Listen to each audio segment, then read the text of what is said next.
बिस्मिल्लाहिर्रहमानिर्रहीम। इलेक्शन 2024 के बाद जो 8 फरवरी को मुनाकिद हुए, उसके बाद आज जमात इस्लामी के अमीर जनाब सिराजुल हक साहब, इसी तरह IPP के रहनुमा जनाब जहांगीर तरीन साहब, और इसी तरह पाकिस्तान तहरीक इंसाफ पार्लियामेंटेरियन जो है उसके अहम ज़िम्मेदार सदर परवेज़ खटक साहब, और इस तरह बहुत सारे लोग, अमीर हैदर होती, और इस तरह बहुत सारे लोगों ने अपनी जमातों से इलेक्शन में नाकामी के बाद इस्तीफ़े दे दिए, क्योंकि कारकुनान उन पर सवाल उठा रहे थे कि कारकर्दगी या फ़ैसले या हिकमत अमली ऐसी नहीं थी कि जिससे जमात को फ़ायदा होता। तो उन्होंने कारकुनान के आवाज़ उठाने पर, या ख़ुद ही इस बात को समझते हुए कि उनकी पॉलिसियाँ, उनकी हिकमत अमली वो और उनके फ़ैसले वो दुरुस्त साबित नहीं हुए,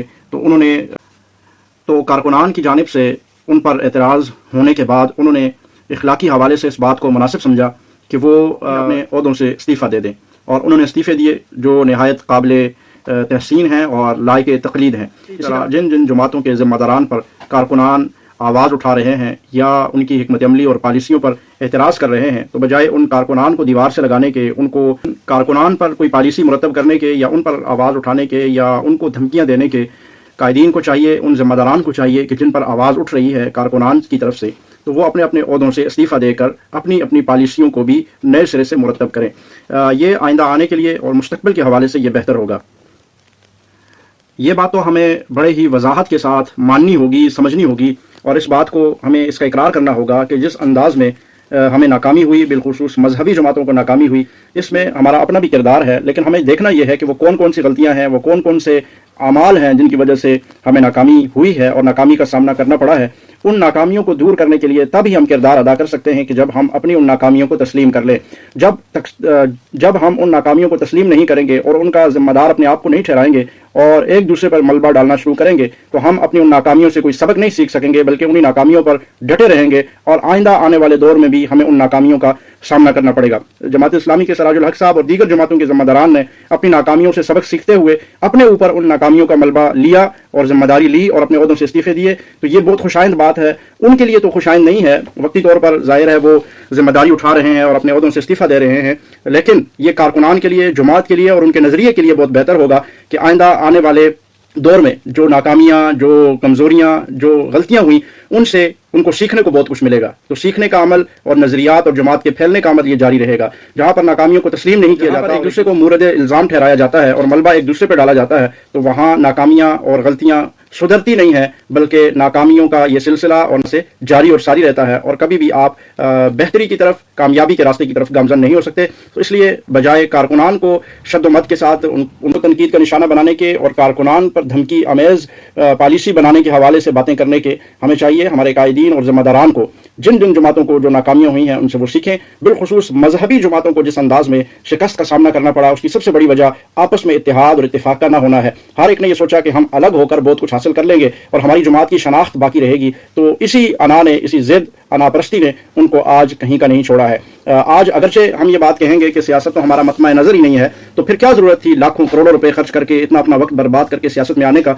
यकीनन हर शख्स, हर जमात सियासत में इसीलिए हिस्सा लेती है कि वो कामयाब हो और वो अपने मिशन नज़रिए को फैलाने के लिए बेहतर किरदार अदा कर सके। तो जब हम ये समझेंगे कि हम इसी नीयत से आए थे और हमें नाकामी हुई है, तो फिर हम उससे सीखने को भी बहुत कुछ हासिल करेंगे और फिर हम बेहतरी की तरफ भी गामजन हो सकेंगे। हम ये कहकर नाकामी को नहीं दूर कर सकते कि हमारा तो मकसद ये नहीं है, हम तो किसी और मिशन पे काम कर रहे हैं। तो जब आप और मिशन पे काम कर रहे हैं, तो फिर आप इस रास्ते पे क्यों आए? कारकुनान को, ज़िम्मेदारान को, पूरे मुल्क के लोगों को क्यों लगाया आपने? पहले ही इस बात को सोचना चाहिए था। लेकिन जब आप आए हैं तो यकीनन आप फतह को सोच के आए हैं, आप कामयाबी का सोच के आए हैं, और उसके बाद आपको नाकामी मिली, तो हिकमत अमली, पॉलिसीज़ पर आपको गौर व फिक्र करना होगा और अपनी पॉलिसी को दुरुस्त करना होगा। अल्लाह ताला ये हमारी जो तनकीद है, ये वल्लाहिल अज़ीम किसी को ऊंचा नीचा दिखाने के लिए नहीं है, बल्कि ये नज़रियाती जमातों की बेहतरी के लिए, एक जमात के लिए नहीं है, तमाम मजहबी सियासी जमातों के लिए है कि वो कायदीन जो ऊपर आके बैठने के बाद वो दीगर लोगों का रास्ता रोक देते हैं और एक किस्म की पॉलिसियाँ वो हमेशा से चलती रहती हैं, और तामर्ग वो जमातों के ऊपर काबिज रहते हैं और एक जगह बैठे रहते हैं,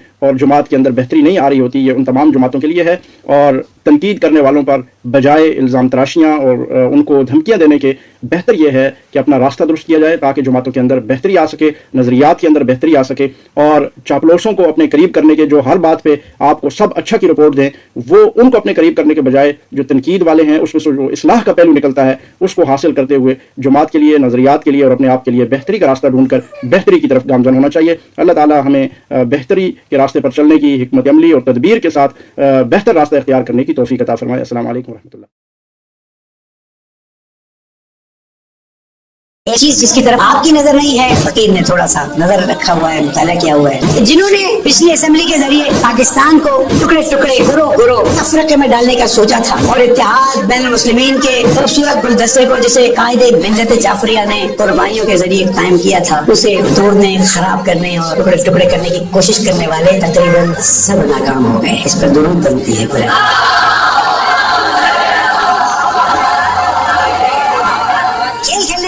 کوشش ہے کہ کسی طرح سے اسمبلیوں میں پھر وہ لوگ جائیں کہ جو مثلا پاکستان میں مسلمانوں میں تفرقہ ڈالے، لیکن ومکر اللہ واللہ خیر الماکرین، تم اپنی چال چلتے ہو، میرا اللہ اپنا راستہ بناتا ہے، اللہ کا بنایا ہوا راستہ ملک اللہ نے دیا ہے۔ ہم آپ کو سمجھ آ رہی ہے کہ تمام چیزوں کے باوجود اللہ سبحانہ وتعالیٰ پاکستان پر کتنی رحمت نازل کر رہا ہے۔ آپ الٹا تصور کریں کہ وہ تفرقہ ڈالنے والے اندر گئے ہوتے، کامیاب ہوئے ہوتے، یہ رسوائی ان کے مقدر میں نہیں ہوتی، تو پھر کیا کرنا پڑتا، کیسے قوم آگے بڑھتی، کیسے ان چیزوں کو روکا جاتا۔ لیکن اللہ تعالیٰ کو پتا ہے کہ یہ ملک مسلمانوں کے اتحاد کا ایک بہت خوبصورت گلدستہ ہے، اسے اسی طرح سے رہنے دیا جانا چاہیے۔ اس لیے اللہ تعالیٰ کا میں مل کے کہتا ہوں، پالنے والے تیرا شکر ادا کرتے ہیں کہ تو نے ہمیں اس الیکشن کے ذریعے ایک بہت بڑی مصیبت سے نجات عطا کی۔ پالنے والے ان کو ہمیشہ کے لیے اسی طرح سے ایک کوڑے دان میں پھینک دے۔